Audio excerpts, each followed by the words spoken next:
Hello children, कैसे हैं आप। आज हम पढ़ेंगे क्लास 7 सिविक्स। चैप्टर का नाम है on equality. What is an equality. सबसे पहले तो आपको समझना है कि समानता होती क्या है। अब अगर हम बात करते हैं संविधान के अकॉर्डिंग, तो आर्टिकल 14 स्टेट और टू कंसेप्ट ऑफ इक्वलिटी। दो कंसेप्ट दिए हैं आर्टिकल 14 में। फर्स्ट है इक्वलिटी बिफोर लॉ। इसका मतलब होता है कि कानून कानून में सभी व्यक्ति एक समान हैं। कानून की नज़र में सभी व्यक्ति एक समान हैं, चाहे वो हिंदू हो, चाहे मुस्लिम हो, चाहे सिख हो, चाहे ईसाई हो, चाहे अमीर हो, चाहे गरीब हो। तो सारे ही जो व्यक्ति हैं वो सब समान हैं। किसकी निगाह में? कानून की निगाह में। दूसरा दिया हुआ है इक्वल प्रोटेक्शन ऑफ लॉ, यानी कानून जो है वो सभी व्यक्तियों को इक्वल प्रोटेक्शन देगा। ठीक है बच्चों। और इक्वल प्रोटेक्शन देने का मतलब क्या है?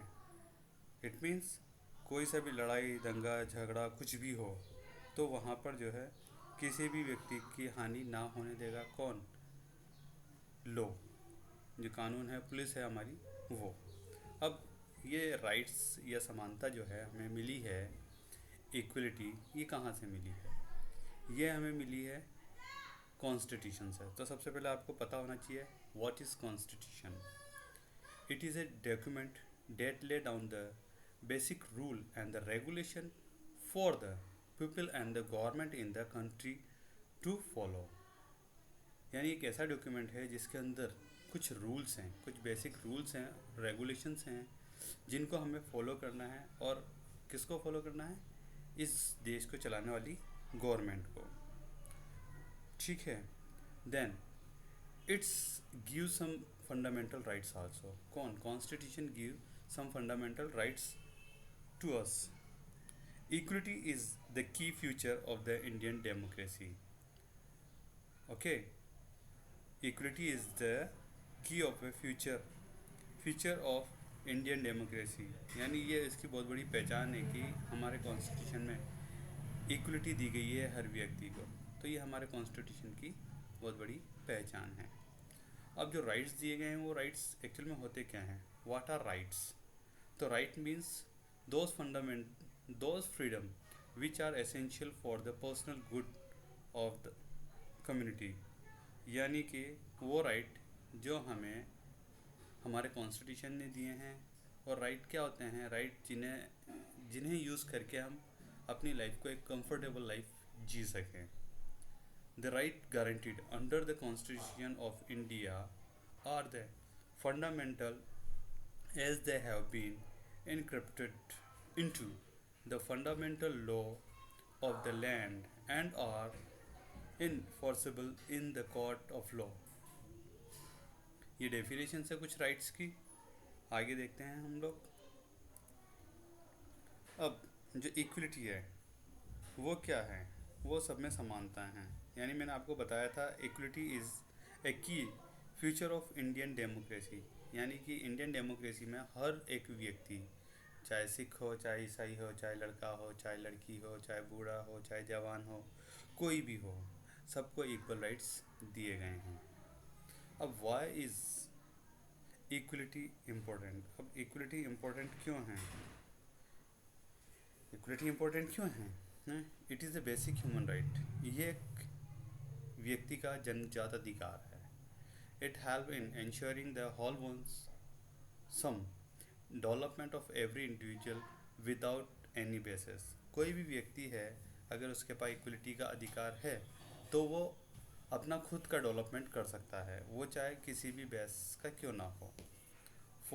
थर्ड है, फोर है, democratic and secular country like India it is all the more important. India जैसी डेमोक्रेटिक और सेकुलर कंट्री में इक्वलिटी जो है एक मायने रखती है और सभी व्यक्तियों को इक्वल यानी समानता का अधिकार जो दिया गया है वो डेमोक्रेटिक और सेकुलर कंट्री होने की वजह से भी दिया गया है। अब इक्वल राइट्स फॉर ऑल, सबके लिए राइट्स हैं। What are the universal adult franchise? क्या होती है? It means that all adult citizens have the rights to vote irrespective of their social और the economical background।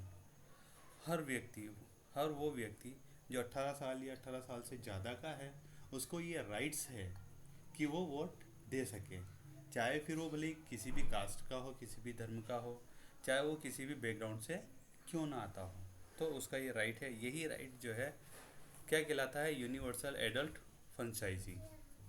अब हम बात करते हैं kinds of inequality.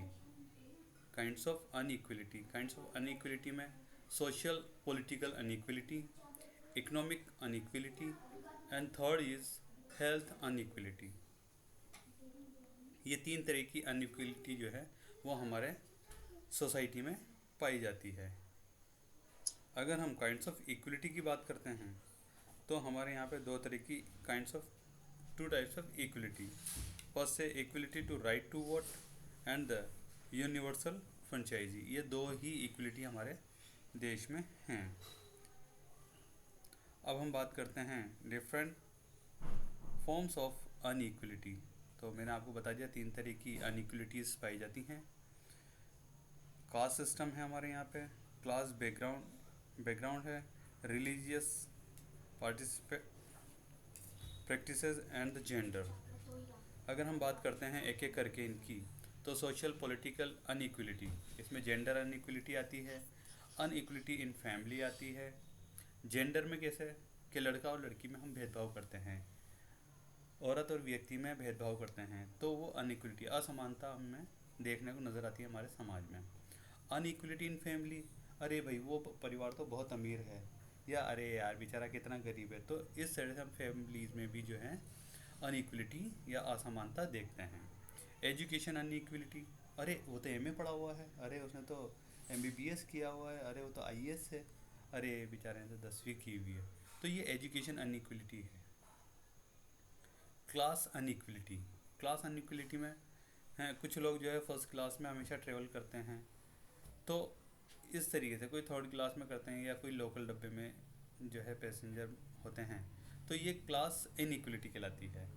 Cast inequality की बात करें तो कुछ लोगों को रिजर्वेशन है और कुछ लोगों को रिजर्वेशन नहीं है, तो इस तरह से अनइक्वलिटी हमारे देश में भी नज़र आती है। अगर हम बात करते हैं अर्बन और रूरल एरियाज़ में, अरे ये तो गांव का है, इसको क्या आता है, कुछ नहीं आता है, ओ ये तो शहर का, अरे वाह इसके पास तो गाड़ी है, मोटरसाइकिल है। तो इस तरीके से हम अर्बन और रूरल में भी अनइक्वलिटी नज़र आती है।